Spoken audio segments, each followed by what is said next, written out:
Republican National Convention reaches the spirited but hardly suspenseful climax of its San Francisco conclave to name a presidential nominee for 1964. Senator Barry Goldwater's wife, Peggy, their 2 sons and 2 daughters, watched Senate Minority Leader Everett Dirksen place Mr. Goldwater's name in nomination.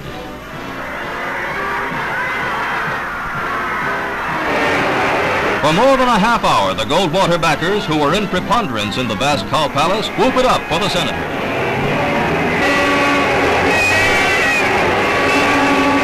Their overwhelming majority here is no accident, but is the result of months of meticulous groundwork by Goldwater campaign workers in the precincts of every state. Next in order of nomination is Governor Nelson Rockefeller. This demonstration is more a show of loyalty than anything else, for Mr. Rockefeller had previously thrown his support to William Scranton. An historic move is cheered by the backers of Senator Hiram Fong of Hawaii, the first man of Asiatic blood ever to be placed in nomination for the President of the United States. Also tradition-shattering is Senator Margaret Chase Smith, the first woman whose name has ever been presented to the delegates of a major political party as candidate for the presidency.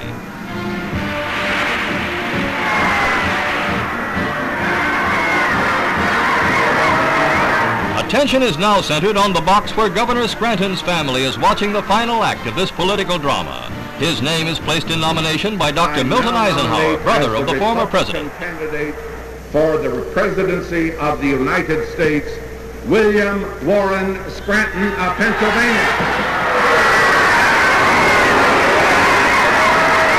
The Scranton demonstration lasts about as long as did the one for Goldwater. Other names put before the convention were those of Michigan Governor Romney and former Minnesota Representative Judd.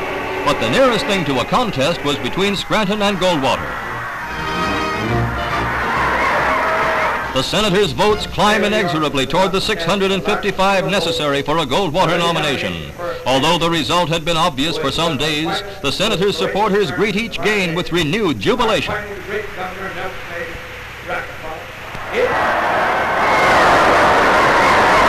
The farther down the alphabet the roll call of states proceeds, the higher the Goldwater score mounts. Now it is within 15 votes of the golden number. Pennsylvania, 64 votes. Mr. Chairman.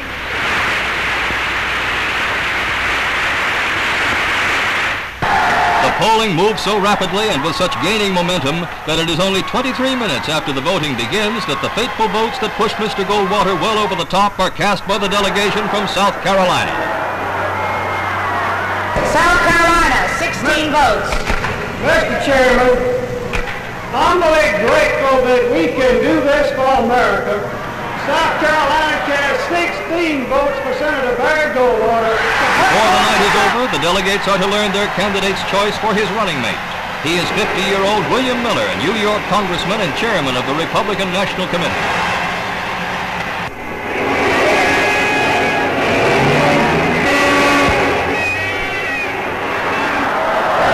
Governor Scranton comes to the Speaker's stand to accept his defeat with grace and to ask a unanimous nomination for his rival for the sake of party unity. Such unity is imperative if the Republican Party is to match the generally cohesive Democratic Party in November, but it might not be easily attained.